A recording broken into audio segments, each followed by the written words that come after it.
Hello, everybody. Welcome to another episode of the Morgan You Know podcast live. If you're with us on Twitch or Twitter or Facebook or YouTube, all of those places, we absolutely appreciate you tuning in and seeing our beautiful faces right now. Maybe you're checking this out later on your particular podcast platform of choice. We're fine with that. All we ask is that you make sure you are following, right? Do that. Follow us, like us. Make sure you get the notifications when the new episodes drop so you can hear from me, Rod Morgan, your host, and you can hear from my partner in all things here at the Morgan You Know Podcasting Network. He has been a man that I have played kickball with. He has been a man that I have played softball with, baseball with, football, basketball, table tennis, foosball. Jimmy Jamrisk, am I forgetting anything else? We ever play street hockey together? Were you in the street hockey? I gave it a run once or twice, so I'd imagine if you did too, you and I probably played in the same game. I practiced a lot, and I had one game I didn't fall. That's all I needed. There we go. That's wonderful. Somebody else who I bet played street hockey, but by that I mean literally back on hockey in the street with roller skates. Somehow he figured it out because times were that hard for him at certain times back in the Great Depression. That's our guy, the old man, Chris King. Chris, hello. Gentlemen, you will be very happy with me today. We talked about it on our 600th episode about getting the word out and actually trying to spread the word on our podcast, which I did yesterday at a meeting that involved the entirety of our area for my company. So I'm really starting to spread the word more so than I ever have. Look at that. Yes. Guerrilla marketing. We will take it. Any kind of marketing we can get, we will absolutely take it. We are going to get to all of our fun here. I want to let you know that we have teased a 90s sitcom Royal Rumble, and we taped that last evening. Jimmy, you have that in the lab. Do you care to tease the people about what and when they may be able to see this episode? No idea when. I don't think we've got that down yet, but it is a long episode. It's a 2-hour episode. We hit most of the biggest names in TV in the 90s, and there are two really big runs where a team just threw out everybody coming in. This show was a madhouse. I didn't expect it, but it really did do a great job, but then got dethroned late on in the Rumble. Yes, we did. It was, I think that in a lot of ways it followed a Royal Rumble script, right? We had some big names near the beginning, right? We had some big names at the end that certainly were going to be there to win. And you had some people who probably didn't deserve to be there and were thrown out of the ring rather quickly, right? So I think it was a Royal Rumble. That's an awful lot like a Royal Rumble. That will be coming soon. But how we start our normal podcast is with the cold open question of the week. And I had a couple of different ones that I was kicking around this week, but then I learned something new today on our recording day, which is Thursday, by the way. Sorry to those of you that may have been looking for us last night, but we just explained what we were doing. So we're coming at you now on a Thursday. It happens to be National Cheese Day. So today's cold open question is, what's your favorite cheese? It's that simple. And so I will start. I don't want my cheese to be very stinky. Okay, I'm not a big fan of stinky cheese, so I'm going to be away from Limburger. I'm going to be away from Blue. I'm not going to handle any of those, okay? I like my cheese to have a little bit of kick, if you will, right? I like a little bit of sharp cheddar. I like a little bit of pepper jack. I like what's going on with the Colby Jack, right? You're melding of them together. But if you forced me to pick my absolute favorite cheese, I'm going to give you Colby Jack cheese. I'm going to have to. That's what I'm going to give you. You give me the little, I used to call it giraffe cheese when I was a little kid, right? Like you get the Colby Jack chunks on all of your veggie and dip trays. You'd get the Colby Jack chunks, and I would call them giraffe cheese, and they were always my favorite. So I'm going Colby Jack. Jimmy Jam, you've had some cheese in your day. You've had some roast beef in your day. I'm excited for your answer here. What's your favorite cheese? Still love the fact that it's literally roast beef that you're talking about there. I am also a big Colby Jack cheese fan. Don't get me wrong. I think that is probably my number 2. But my number 1, I'm kind of like you. I don't want any of this cheese that I don't know how to pronounce or costs like $30 for a little square. I'm a mozzarella cheese kind of guy. That's all I need. I can put that on a salad. I can put that over chicken and melt it. Obviously, pizza. We got that situation there. I'm a big mozzarella cheese guy, Rod. Mozzarella cheese is definitely a utilitarian cheese. I'm not surprised to hear Plymouth High School's greatest bullpen catcher of all time to give us a utilitarian cheese. Jimmy Jim Riska, you continue to fit the mold, my friend, and that's why we love you. Chris, the old man, cheese was a delicacy for a lot of times during your life. I mean, people traded it for other goods. I mean, I'm really interested in your answer here. Right, Brides and even. I probably spent more time on government cheese than anything else, let's be honest. But Not funny, though. That's not funny. How is that? Like, what am I supposed to do with that? But I also think you're talking to three people here that are not cheese connoisseurs. Like, none of us are like Jimmy said, buying that $30 French cheese or something that grew in the Swiss Alps or who knows what, right? And of course, I know cheese doesn't grow; it comes from a cow. But I gotta. I was like, what are they doing with cheese in Switzerland? I was definitely going to go there. I gotta stick with something that I absolutely love. I use it on countless things, but of course, by far the best is when it's on top of a chili dog, and that's cheddar. And give me a sharp cheddar. Love a sharp cheddar. Love a CCD. Shout out to Carter's world famous hot dogs in Muncie, Indiana, baby. Right. It's an institution. Got me through a Yes. bunch of years. Jimmy Jam, I know you've had a few of those. Well, let me tell you, 2 cheese dogs with ketchup on that cart, and then he did have where he did have the little store as well for about a year, and then he went back to the cart again because why wouldn't you just go back to the cart? Our guy Wu-Tang lived in an apartment basically right above Carter's storefront. That was a dangerous time for me. I was eating about 14 chili dogs a month at that time. It was troubling. They were so good. You know where else They're you so can good. get a chili dog? At the ballpark. And we start every podcast during the summer with our segment that is catching fire. People are literally talking about it in the streets. They are like, will Rod come back to baseball by the time the World Series starts? I'm definitely not there, but I'm catching more and more things about baseball that I find fun. Jimmy and Chris are going to catch us up on a few other things. I will start. And we had a Major League Baseball player recently get injured by a 13-year-old. And you might be saying to yourself, how in the world did that happen? Well, we had Jesus Sanchez, an outfielder for the Toronto Blue Jays, I believe, right, Jimmy? Was he a Blue Jays outfielder? He's out there. There's a pitching change. We all know there's a lot of dead time in baseball. Apparently, Jesus is an interactive guy. He's looking at people in the stands. He's pointing at people. Some things are going back and forth. A 13-year-old boy thought, hey, that means he wants to play catch with me. So when we had a pitching change, he gets out the ball that he has in his pocket, fires it down towards old Sanchez there. Sanchez has zero idea that this is coming. It hits him in the wrist, and he has to be taken out of the game. And then they send him for x-rays. Thank goodness it was minor. But, Jimmy, did you ever think you'd hear a Major League Baseball player being injured by a 13-year-old? This is why we can't have fun. I don't understand how this happens. Players play catch with fans all the time, and it's really kind of a great moment. And this kid wanted to be a part of that moment. The only issue is he didn't talk to the person playing catch with. And as someone who plays catch a lot, believe me, a lot during the week, you have to make sure the person knows it's coming. So I got to blame the kid a little bit on this, but also, are we just a little bit too over the top with x-rays and taking him out? I mean, come on. This is the same league that after every ball that hits the dirt, they get a new ball and they just throw it away. So simmer down with the x-rays. Yeah, and also, like, Chris, I had this thought, right? He's out in the outfield. Like, do we have to make it seem like we're pulling him because of that hit? Like, can't we try to shield him a little bit and keep him in there for a little bit and then maybe take him out a couple of plays later? I mean, my goodness, what are we doing here? I don't know, right? I don't know. I'm torn because on one hand, I know that if you get hit by a ball in a specific spot, your wrist is probably going to break. I've seen it happen.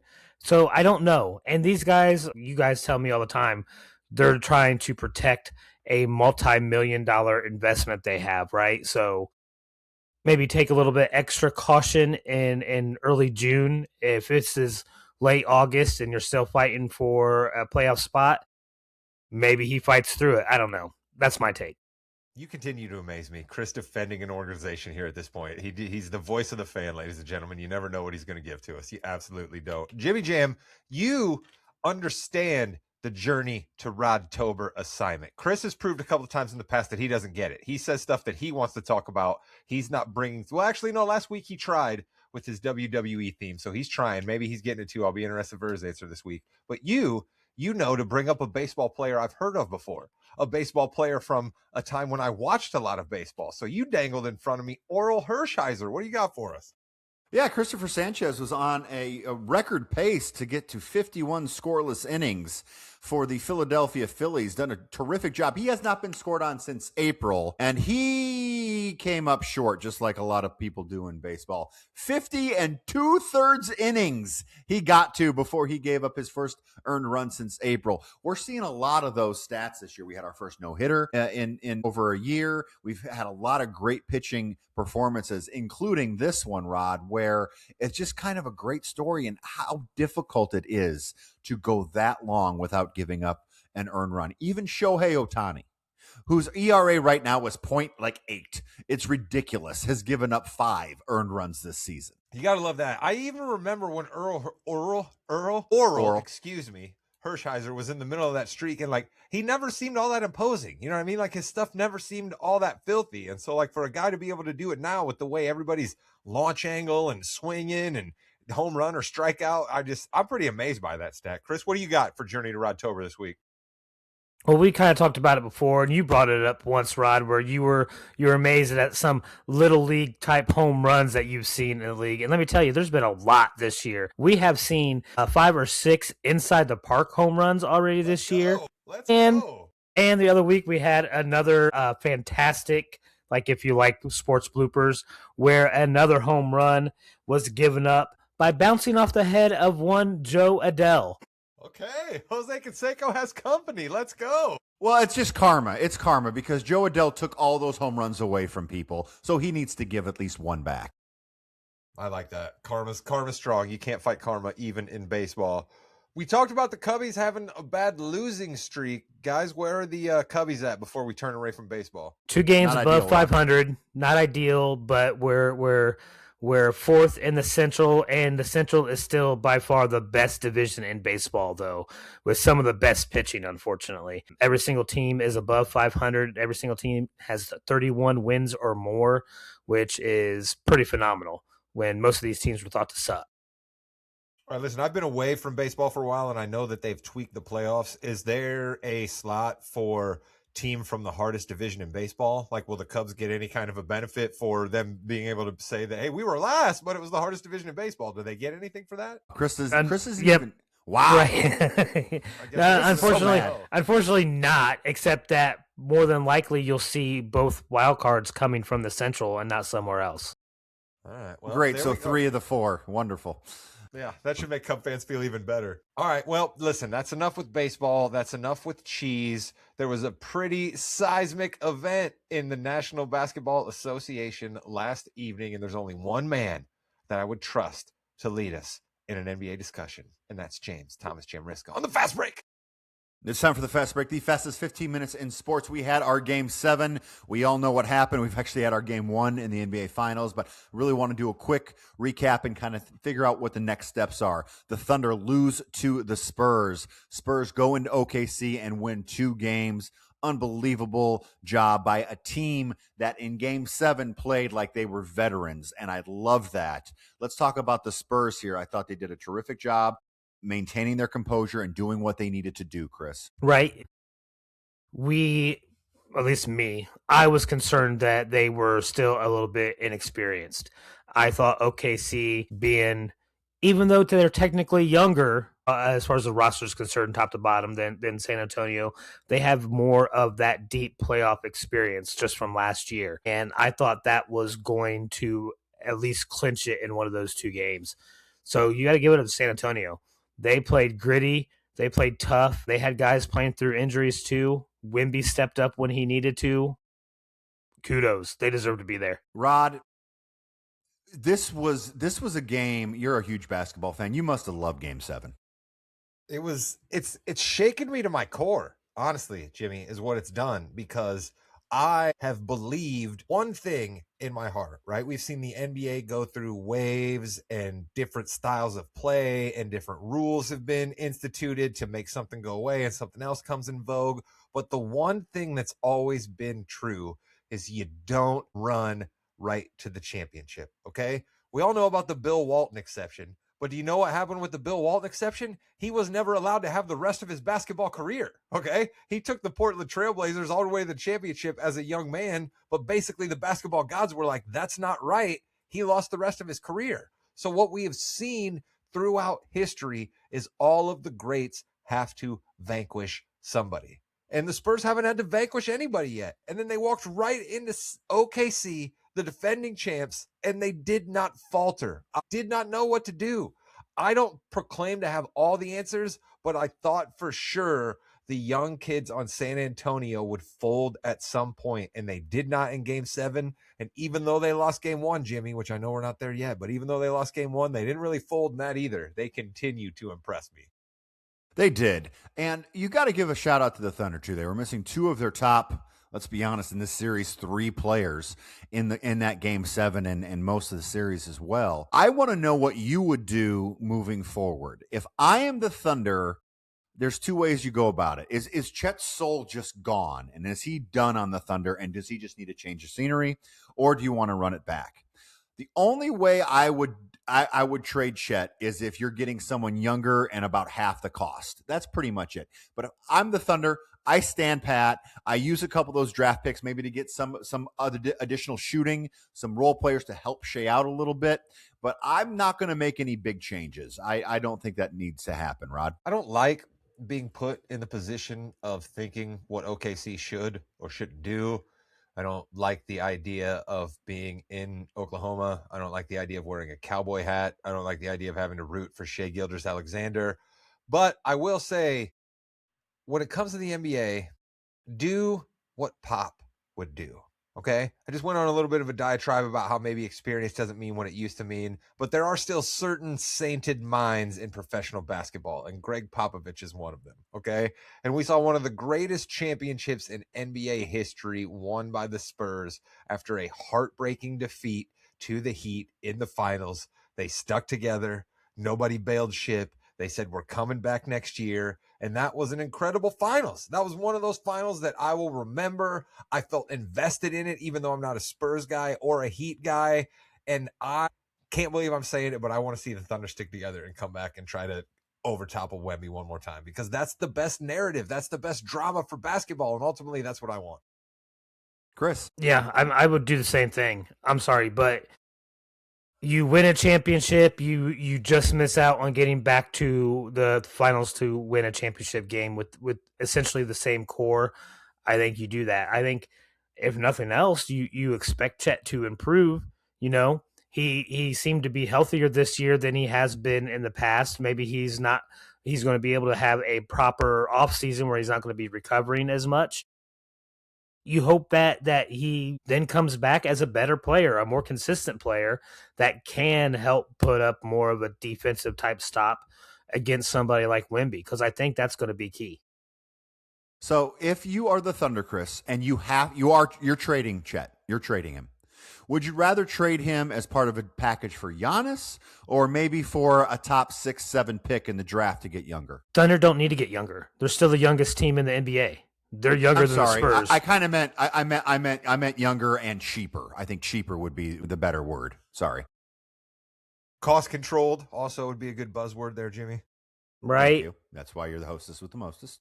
I think Giannis would be very interesting. Giannis would be very interesting. I'm sorry, but yeah, I get Giannis. I'm with Chris there. I'm with Chris okay. there. I err on the side of don't do anything, but if you're going to do something, you really do something, okay? We can talk all we want about hypotheticals, Giannis this, Giannis that. If we still talk about the top 5 players in the NBA right now, if they're healthy, Giannis Antetokounmpo is one of them, okay? If we talk about what happened to the Thunder, their guy who's 7 foot tall got eaten alive and was scared to go into the paint, all right? Giannis ain't going to be scared to go into the paint, okay? You're definitely shrinking your window, but if you're the Thunder and you're making a move, fine. Trey Murphy, will absolutely make the basketball hipsters go crazy, but it's probably not actually changing the velocity and the trajectory of your team. Giannis does. So if you make a move, you make a move. I tend to agree with that, and I would just love for the first reporter to ask Giannis, so about that not joining a super team thing you talked about earlier, how's that going for you? I think that would be great. But we do need to talk about game 1 of the NBA Finals, which was electric in San Antonio. I know a lot of people don't necessarily love the different color shirts throughout. I think it just adds something to the game. It gets people really involved and motivated. The Spurs came out playing like they played in that game 7, where they were up big in that first quarter. They were up 13 points heading into the fourth quarter, I believe. It was late in the third, early fourth. And the announcers, I'll never forget, said they are up this many points and they're only shooting 36%. Rod, they only shot 36% and they lost by 10. They certainly did, right? And we recorded last night, so I'll be all honesty here. I missed a lot of the first half, but I was able to tune in and catch the second half. And I was a little bit surprised at where the score was. And the Knicks were kind of seeming a little bit like, all right, they're missing some shots, but they're still doing what the Knicks do. Jalen Brunson's still getting to the spots, right? They're still getting good shots here. And I don't hate their defense. So let's see what happens here. And sure enough, boom, the Knicks do what they do, make a run, they get the lead. And then I think there's maybe, don't completely quote me on the timestamp here, but I think 3.5 to 4 minutes left. And I thought the Knicks had delivered a couple of punches to them, and I thought the Spurs were going to go down. And I think Wemby scored 7 straight points, and all of a sudden the San Antonio Spurs were back in the game. And that's where I'm just like, this kid, and I'm sorry, I'm going to call him a kid because he's only 22. And then another kid, Dylan Harper, who can't even legally drink. If the Spurs win a championship, he's not allowed to have champagne in the locker room. All right. And these guys are not faltering at all. It's amazing to me. But what's more amazing is that the Knicks may be the ultimate wagon, Jimmy. I mean, they still haven't lost in a long time. And this is the playoffs. This isn't March. This isn't February. This is the playoffs. 12 in a row. Speaking of drinking, I know, Chris, you were alive the last time no one was legally allowed to drink. How excited were you? How excited were you as a basketball fan to see what the Knicks did? I don't know why we see this coming from, and we've seen this type of, I'm going to call it tenacity and grit from star players, especially from the Eastern Conference. We've seen it in New York, Walt Frazier. We've seen it in Boston, Paul Pierce, Larry Bird numerous times, right? And we're seeing it with Jalen Brunson. All right. There is some sort of drive in that man that refuses to let him quit. And it has definitely been infectious to the rest of the team. I mean, you got guys out there that are doing everything right. Josh Hart's a guy out there playing 26 minutes, but getting every bit of hustle out of him in those 26 minutes. 15 boards and 6 assists. All right. That's the stuff that you want from your role players to do. And they are firing on all cylinders, even when it looks like they're overmatched. It's phenomenal. It is, Chris. And Jalen Brunson, Rod, is somebody who really the past 2 series, whenever he has the ball late in the game, you think he's going to take it and score. And I think everyone knows he's going to do that, including all the defenders, and they just can't stop it. Jimmy, I got a pretty deep pull here, but I think you and Chris are some educated sports fans that you're going to be able to go with me on this. All right. I think Jalen Brunson might be a positive version of Todd Marinovich. Okay. There's a little bit of video out there on the internet that is circulated where Rick Brunson was difficult on young Jalen. Okay. He was like, no, that's not right. Do it again. Okay. Rick Brunson played in the NBA. And you said it yourself there, Jimmy. This is a guy who is steely at all times and seems to make the right play, the right pivot at all times. I wonder if we might be seeing a scenario where we had a father-son dynamic and a father who was driving a son to be able to execute perfectly, and it didn't go bad for him. They seem to get along pretty well. They seem to still interact on the sidelines. Rick's obviously got hired to the Knicks, and Jalen decided to follow him there. But I had that thought the other day because those videos are out there, Jimmy, and I wonder what you think of that. That is a pretty deep cut. I like it, though. I didn't know where you're going right away with that. So it does make sense that you have the father who's really hard, but there's something in that dynamic that allows the son to take that as constructive criticism and improve instead of decline like so many others have. So shout out to those two for that. I do like that analogy, Chris. Right. And I didn't know where he was going with it at first either, Jimmy. I was like, why? And then, but it makes sense, right?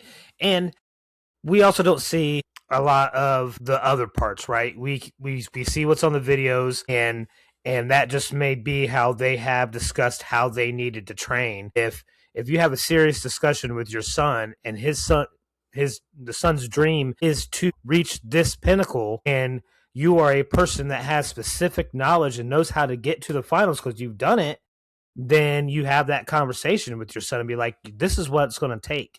And this is how I'm going to have to be in getting you to this position because that's what it took someone to do with me. Right. And if you're going to trust somebody to hold you to those type of standards and be accountable, you want it to be someone like a father who's going to love you and make sure they're going to be doing it in the right way.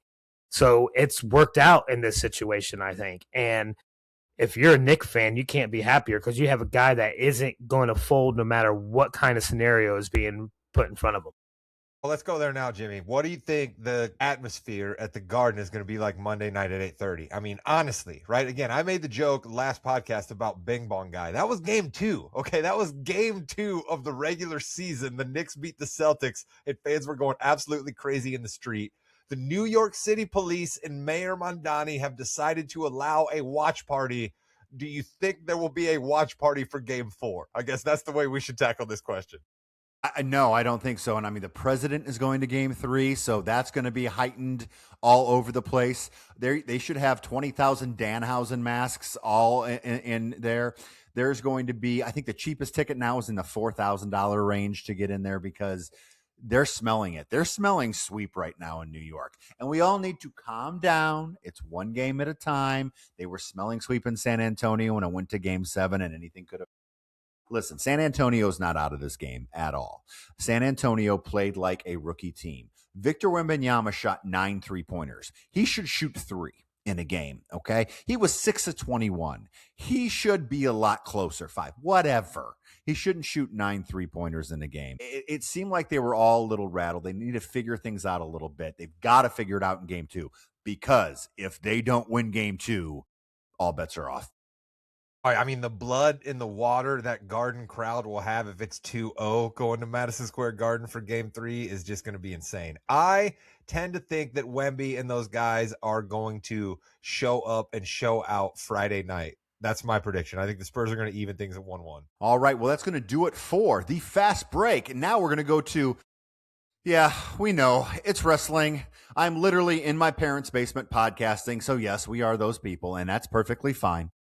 And I'm wearing a Danhausen t-shirt. Let's go. And Roman Reigns, raise the finger up, defeats Sola Sokoa at Clash in Italy. It had to happen. The match was not as good as Backlash. It was a very, very long match. Sola Sokoa, Roman Reigns. The bloodline is back, and we are so excited for something new. That's so great that the bloodline is finally back, Chris. I mean, you really are really trying to make Rod mad by going to me first here, aren't you? Because I was already pissed off about this last week. Right? I mean, we knew. Oh, it's just God. Real quick, why? Though, okay, quick. but Jimmy, you're so excited. You said Roman Reigns beat Sola Sokoa. He hasn't done that again yet. He beat Jacob Fatu. Sola Sokoa is on my mind for many, many reasons that we'll get to here in a minute. Yeah, thank you, though. I appreciate that. But listen, I believe we were almost in the same exact position a year and a half ago, right? Probably like 2, but that's fine. Right. So, I mean, okay, Jimmy and Jay. Now you have Fatu and the bloodline as well. Okay, we'll go down this route. We'll see our boy LA Knight get in the ring with Roman, and then one of those 3 will interfere. Yay. Gotta love it, Rod, right? It'd be so much more interesting if they gave it to Fatu. It'd be so much more interesting. I'm not so sure we're going to see LA Knight get in the ring with Roman Reigns. I don't know that we would want to count our chickens before they hatch on that one there, Chris. I think that LA Knight went in the ring and said that, and I think that was a bit of a shoot. I don't think anybody was fully expecting LA Knight to say that when he went in the ring. That's just my belief there. But I'm sorry, but if you have an interesting storyline and you have a corporation that only cares about maximizing profits and increasing dividends, these are the storylines you are going to see. Okay, Chris? I would love to sit here in the world where you, me, and Jimmy, who have been doing this for a few years now, I think we have good wrestling minds. We can come up with a lot of fantasy bookings that would be great wrestling. And a lot of wrestling fans would tell us we're stupid. And a couple of wrestling fans would come along and say, you know what? Those are good ideas. But TKO doesn't care about that. They want safe. They want box office. They want big name. And so one of the easiest ways to make sure you have a safe storyline that's going to bring big box office is you go back to the storyline with your biggest star. That's Roman Reigns. You play it back and you add a little twist. And that little twist is Jacob Fatu is a dog that is ordered to be their henchman now, Jimmy. I guess that's the twist. That is, and you sell not only tribal chief shirts, but bloodline shirts. So there's more things to sell for sure. So after the win, they pan over to Solo Sokoa and what's left of the MFTs. So we're going there for sure. Of course, on Monday, Sola Sokoa got beat by a guy who got squashed on Clash in Italy, so that's out the window, apparently. You know what would have been great is if the MFTs took on the Wyatt Six in War Games, and they beat the Wyatt Six, destroyed the Wyatt Six, and then went on a rampage up until that moment when Sola Sokoa and all the MFTs look at the tribal chief and say, now we're going to do this one more time. That would have at least built up that moment. And everyone's looking at Solo as, we're Solo fans here, no question, but and they apparently dropped it. So whatever. Now let's move on to the next thing here. No, hold on. Wait a second, Jimmy. I got to ask you ahead. a question here. One quick one for the people, all right? For the real hardcore fans out there. For our guy, Mark Allen, all right? For our guy, Ed Leon. Yeah, Tripler. Ed yes, Leon, thank you, who I forgot guy. to shout out last week. He's a guy who likes to tune into our show all the time live. Shout out to our guy, Ed Leon, Bear 1-2. But did them getting rid of Ciampa or did them getting rid of Jeff Cobb hurt you more to your soul, Jimmy? Which one? Ciampa by far. Jeff Cobb, I admired from afar. Ciampa is close to my heart, for sure. My black heart, apparently, if you will. So then we had Brock Lesnar and Obafemi. And this should have been the second match on ESPN. It should not have been on the regular show. Brock just destroys Oba. He gave him 7 F5s. People still love Oba. I would not have done the rematch here. I would not have. I wanted to have Oba go on a big streak and then finally win that championship. Now, what's going to happen is they're going to face off at SummerSlam in the rubber match, and Oba's going to win, and people are still going to love him. That's fine. Chris, I would have gone a different direction, but I'm not paid for that. Right? I'm paid to do this. Rod got mad at me because I wanted Oba to win, and I wanted him to kind of go on that streak, just demolishing everybody too. He is, I think, the perfect guy to do something like that, and everybody loves him, right? Why let him get squashed by Brock after he just really humiliated Brock over and over again before the first match? Jimmy, do you want me to answer that now, or do you want Chris to just sit and think about the question that he just raised, or do you want me to give him the actual real answer? Go ahead. Okay, the actual real answer, Chris, is that as much as we would like to say that storylines need to come to an end in professional wrestling, let's be honest what we're doing here. We're producing a weekly TV show and we're trying to sell tickets to the next event, okay? So really, all we need to do is make sure that people care about Oba Femi main events. And you're absolutely right that the cooler storyline to tell is this guy is an absolute rocket ship squashing everybody. But you know what starts to get hard to have people care about? Oba Femi, after nobody has shown any signs of beating him. So listen, you guys can be mad at me all you want, but I called this straight up weeks ago that Brock was going to be back. He was going to pound Oba, and it's what absolutely had to happen because now your huge over big time warrior Oba Femi is on the climb. He's a plucky underdog who's going to win the King of the Ring tournament and cash in that opportunity to take on somebody big. And then Brock's going to step in, and we're going to be so mad about Brock stepping in, and then it's going to be even more reason why the rubber match is going to be wonderful. Oh yeah, Obafemi is not winning the King of the Ring. He is going to get beat because Brock Lesnar is going to cause him to get beat, counted out, disqualified, whatever that may be. That will happen for sure. I thought the match itself was fine. I mean, it is what it is. You're going to do 7 F5s. That's fine. Some things we do need to talk about though, especially on Clash in Italy. When producers don't talk to each other or when writing doesn't coincide, you get 2 finishes that are both dumb, that didn't work with feet and ropes. The Cody and Gunther match was just fine. It was a good match. They could have had better, I think. The ending fell very flat because no one really saw where it was coming, and they didn't do much after that.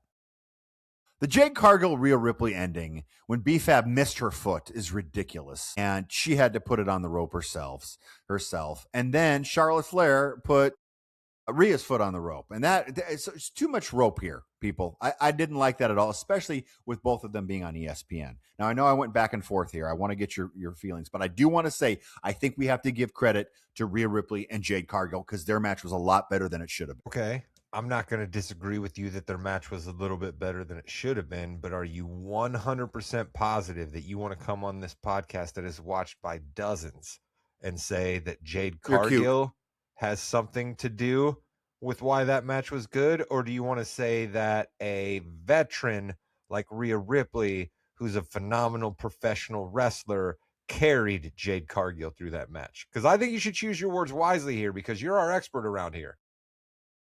It's all Jade Cargill. What are you talking about? Rhea Ripley is a national treasure. She is someone whose character is apparently completely opposite of who she is in real life, outgoing and things like that, and whose in-ring work is terrific. I think that helped so much. That helped about 85-90%. And the rest of the percentage was the fact that they have wrestled not regularly, but recently, so they were a little bit more comfortable with each other. And that's what you need to do with someone like Jade. Get her comfortable in the ring. You can see the wheels turning on all the, I've got to be here, I've got to be there, I've got to be there. We need to get that a little quicker, but I thought this match was really good. The biggest piece of advice that Jade can get right now is, Jade, you need to stop. Just stop. Just stop and think for a second. Stop and pause. Stop and let it breathe.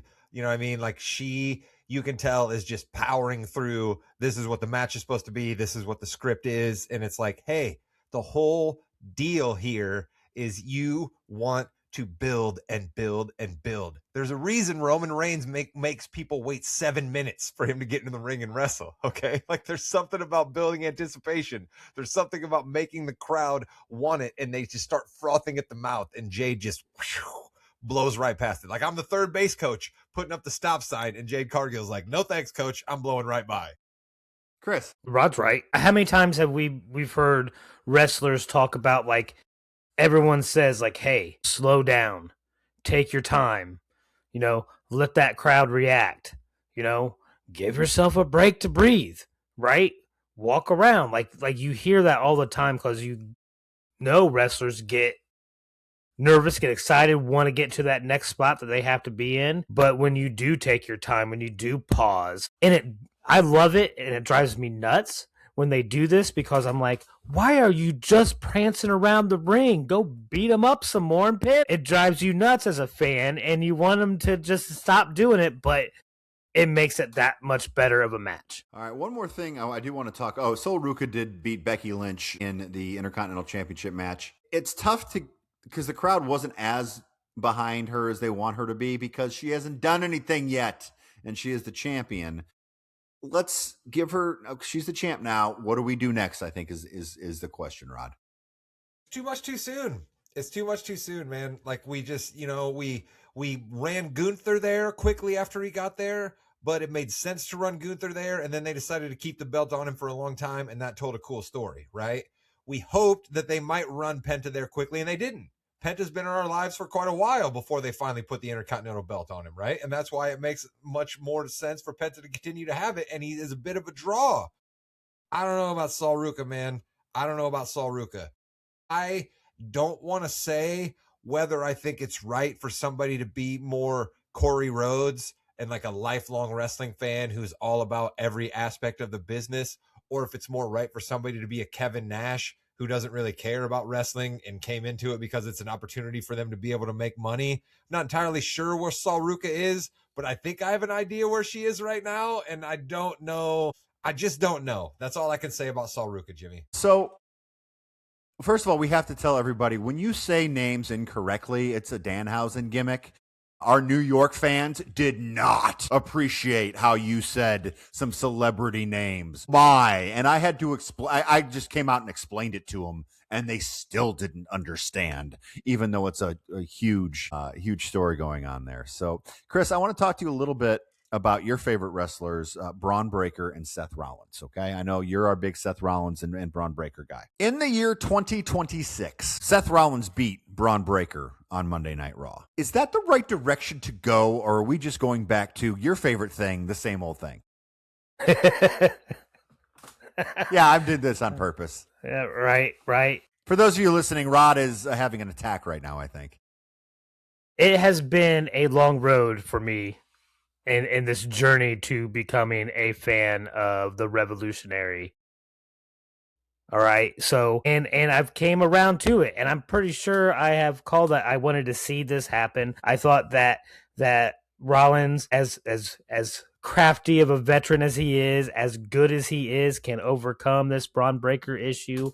I think we can see some things moving. I'm still trying to speak into existence the team up between LA Knight and Rollins. So like I still see that coming up in the future. So yes, I can believe in the year of whoever's Lord 2026 that Rollins can beat Braun Breaker.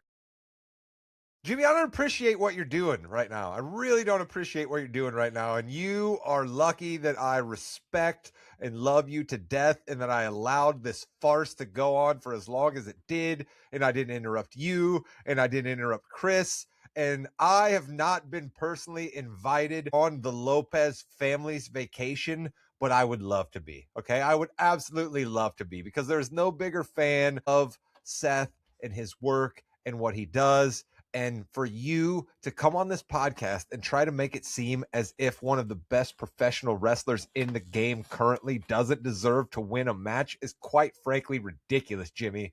And if you ever dare come on this podcast again and deign to the people that Seth Rollins is somehow unworthy of winning a professional wrestling contest in the year of whoever's Lord 2026, I will leave this show. I don't care if my name's on it, but I will leave this show. I really wanted to mute him halfway through there just to see what he would do. But, you know, at some point, you got to build new stars. But also, Seth Rollins needed a big win, too. He really did. And I think this was a nice start. But then what do you do next for both of these guys? The vision is weren't they depleted. boxed in, Jimmy? I mean, honestly, in all They were. seriousness here, No question. Weren't they boxed in because of the injury to Logan Paul, and they needed Braun to basically step in and be the tag team champ? Weren't they basically boxed in by that? And so, like, you're right. Braun should beat Seth, and we should have more of a solo gimmick for them. But they need Braun to go off and fight with Austin Theory right now for the tag belts, no? Yeah, and I feel really bad for our boy Joe Hendry, because he did great, and now it's like, okay, we need to figure something else. And it came off really heelish when he sang this song, Fire Logan Paul, after he got injured and is out for like 6 months, but that's okay. All right, before we go, we do need to talk about, and we buried the lead. We probably should have started the entire podcast with this. AAA had Mask vs. Mask, El Grande Americano original versus El Grande Americano. This was storytelling at its best. They did a nice video package beforehand that gave some hints as to things that were going to happen in the match. And the crowd was electric. And Mexico crowds are a little different, as we noticed, because I had to remember this. They're big when it's big, but when they're wrestling, they sit and they watch. It's kind of like I watch wrestling, because if everyone in an arena was me, it would be quiet most of the time, because I'm really watching and everything. That's true. Of course, I've been next to Jimmy for a couple of live shows, and he just kind of sits there, and I'm like, Jimmy, come on, let's go, let's do something. And then I do when things happen. You know, when Joe Hendry comes out, I break eardrums. But this match was so great. The storytelling was great. The little the guitar shot was fantastic. The blood was good. Everything about this match was terrific, especially the ending where you had the person take their mask off. Now, usually in Mexican culture, the person who takes their mask off says their real name, not their their WWE or AAA name. Chad Gable did use his AAA name. I think it's like Charles is his actual first name or something like that. But I just think everything around there was great, Chris. And I went to you first last time. I am going to give Rod the first jump in on this. I thought it was a terrific match, and it made both of them bigger stars. I mean, there was plenty still going on Saturday evening when this match happened, and I made it a distinct point to figure out a way to tune this match in. I watched all of the AAA match. I will admit that I kept it on no audio until we got to the main event because of the NBA game that was going on at the time. Right, I believe wasn't that game 7? That was game 7, was it not? Saturday night. Mm-hmm. Yeah, so I was watching that, and then when it finally wrapped up, it was time for the main event, right? Almost as if AAA was planning it perfectly, that they knew their main event was going to go off. And I saw that there was a whole lot of time left for them to be able to tell quite the story. And we had the entrances, Jimmy's where I want to start, because Chris doesn't care about pomp and circumstance, even though I see him shaking his head now, and I'm excited to see that maybe he's finally come on board. But the entrances were absolutely fabulous to harken back to, for me anyway, Goldberg. Maybe this is something they always do in lucha wrestling, but for me, Goldberg to go to the dressing room for both of them, the hat, the different songs for El Grande Americano. I mean, when Kaiser hit the ring, holy smokes, man. Like that was like Bad Bunny in Puerto Rico level pops when Kaiser hit the ring. And this is a German cosplaying as a Mexican fighting for the soul of Mexico, only in wrestling. Go ahead, Chris. I think you hit the nail on the head on those entrances, Rod, because I think that's why I liked it. It was a lot of nostalgia type entrance, right? It was fantastic. I loved every moment. I am so happy for AAA that they did this on there. I think it was going to be appreciated more on AAA, this whole storyline, than anywhere else. But give it up to both of these guys, all right? Because they have been phenomenal. They both put on phenomenal matches. They always have. And they really outdid themselves. Everything was great. I loved the crowd. And you're right, they are big when it's big. It was phenomenal. I loved it. You wouldn't have needed to see any of the previous stuff as long as you saw that intro package. It was phenomenal. And it was just like a comic book. So yeah, more nostalgia for me. Give me more. I said it better myself, Chris. And with that, you've been listening to the More You Know podcast. We are live mostly Wednesdays, probably some Thursdays here and there, around 8:30 p.m. Eastern Standard Time. Next week, we are going to be talking about the NBA. The draft is coming up as well. Wrestling as always, and there's going to be some more football talk for sure. Yeah, I think the Rams are trying to just go ahead and say that trophy's ours. Yeah, we'll leave the football to our guy Josh Williams when he stops climbing mountains. Shout out to him, though, out there in Colorado, literally climbing mountains because he's all about health.